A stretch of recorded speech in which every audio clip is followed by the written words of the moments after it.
नमस्कार, आप देख रहे हैं आज तक। आपके साथ मैं हूं अंजना ओम कश्यप। लोग टूट जाते हैं एक घर बनाने में, तुम तरस नहीं खाते बस्तियां जलाने में।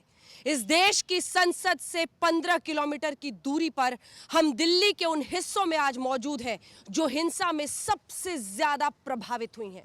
हम आपको लिए चलेंगे दिल्ली के उन तमाम इलाकों में, दिखाएंगे किस तरह का नुकसान हुआ है, बताएंगे कि आखिर किन बातों में, किन वजहों से ये टकराव की स्थिति ऐसी हो गई। कल्पना करना भी मुश्किल है कि ये देश की राजधानी में हुआ है।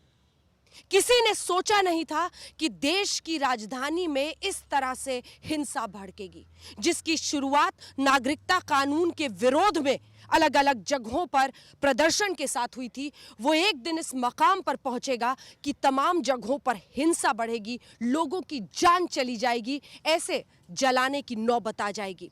हालांकि आज की परिस्थिति में सब कुछ पुलिस के हिसाब से, इसी के साथ आईटीबीपी के हिसाब से नियंत्रण में है, लेकिन ये तस्वीरें जो राजधानी के हिंसक 2 दिनों की कहानी बता रही हैं, ये तस्वीरें जो बता रही हैं कि टकराव की स्थिति कैसे बेकाबू हो गई थी, ये एक नई कहानी लिख रही हैं और गवाही दे रही हैं कि आखिर ये हालात क्यों बेकाबू होने दिए गए।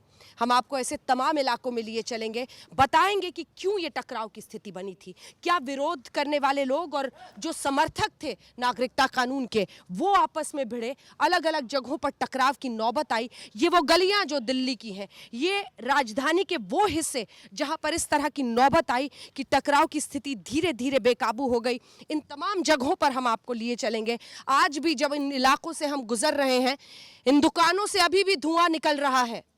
यह गवाही दे रहा है कि एक तरफ आग झुलसी थी, हिंसा हुई थी, भड़की थी वो नफरत की आग, लेकिन इन सब के बीच लोगों का जो नुकसान हुआ है, आज की सुबह भी यहां पर आप देख रहे हैं कई जगहों से धुआं निकल रहा है। ऐसी ही परिस्थितियां इन तमाम गलियों में है जहां पर इन दुकानों को आग के हवाले कर दिया गया था। इन गलियों को आप देखेंगे तो समझ पाएंगे कि उन लम्हों में कितनी भयावह तस्वीर रही होगी जब भीड़ बेकाबू थी, दुकानों को इस तरह से जलाया जा रहा था, पत्थरबाजी हो रही थी।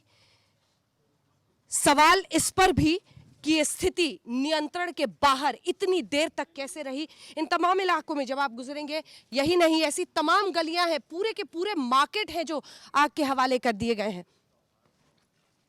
पूरे के पूरे मार्केट में आप देख रहे हैं, ये तो एक हिस्सा हमने आपको आगे से दिखाया, ऐसी ही तमाम गलियां हैं। और ये देखिए एक और हिस्सा है इसी दुकान का, इसी मार्केट का। यहां पर भी क्या हालत है, सब कुछ जैसे तब्दील हो चुका है मलबे में, सब कुछ। ये स्याह रंग बता रही है राजधानी की कहानी। ये पूरा का पूरा, ये देखिए, ये जो मार्केट है बिल्कुल अंदर तक का नजारा दिखाइए। अंदर तक की तस्वीरों में आप देखेंगे कैसे कुछ दुकानें, शायद वो जो वहां पर है शटर है, कुछ दुकानें ऐसी जिनको ऐसे ही छोड़कर लोग अपनी जान किसी तरह से बचाकर भागे हैं। और बाकी कुर्सियों का क्या हाल है, मोटरसाइकिल्स, ये कल आप इसको पहचानिए, ये देखिए, ये मोटरसाइकिल का आगे का हिस्सा है, फ्यूल टैंक है। ऐसे ही गाड़ियां हो, सब कुछ जो वहां पर मौजूद था उन सबको आग के हवाले कर दिया गया। और फिर बचा है तो सिर्फ यही, ये पूरा का पूरा मार्केट है जो इस कॉलोनी का यहाँ पर आपको दिख रहा है। और इस हिस्से में जब हम आपको लिए चलेंगे तो ये देखिए, अब यहाँ से मुझे लगता है कॉलोनी की शुरुआत होती है। यही वो तमाम इलाके हैं जहाँ पर अलग अलग जगहों पर हिंसा भड़की, पत्थरबाजी, और इन सब की गवाही भी इन्हीं गलियों से मिलती है। लेकिन राजधानी में आखिर ऐसे बेकाबू हालात क्यों हुए, क्यों नौबत यहाँ तक आई, कैसे भड़की थी ये हिंसा। आइए हिंसाग्रस्त तमाम इलाकों में आपको लिए चलते हैं और इस 1 घंटे में आपको बताते हैं कि दिल्ली का सच आखिर क्या है। नागरिकता कानून के विरोध में भड़की हुई आग कैसे टकराव की स्थिति में बदली जब समर्थक और विरोधी आमने सामने हुए। पुलिस वहां क्या कर रही थी, पुलिस और पुलिस की नाकामी, और इन सब के बीच प्रशासन की लापरवाही, जिसकी वजह से ये हिंसा का तांडव राजधानी को देखना पड़ा।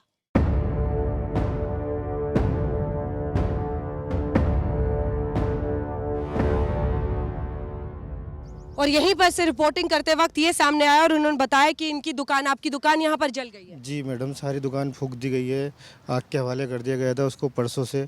और उसके बाद कल फिर सारी रात जलती रही। सुबह फायर ब्रिगेड ने उसको आग को बुझा दिया गया था 6-7 बजे तक। लेकिन दुकान तो खाक हो गई है ज़्यादा। हाँ, लेकिन उसके बाद कल 11 बजे फिर दोबारा आग लगा दी गई मार्केट के अंदर। जो बची कुछ दुकानें थी वो भी जल गई। उसके बाद जो है फिर फायर ब्रिगेड आई, फिर बुझा दी। आज फिर सुबह लगा दी गई। रोज़ कंटिन्यू 3 दिन से रोज़ आग लगाई जा रही है, रोज़ बुझाई जा रही है। लेकिन आप चाह रहे होंगे कि अब शांति बने, ख़त्म हो ये सब।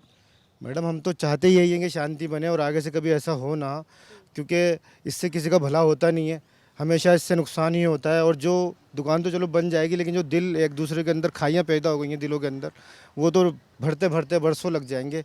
और उसको कैसे पूरी करेंगे, वो नुकसान कैसे पूरे करेंगे।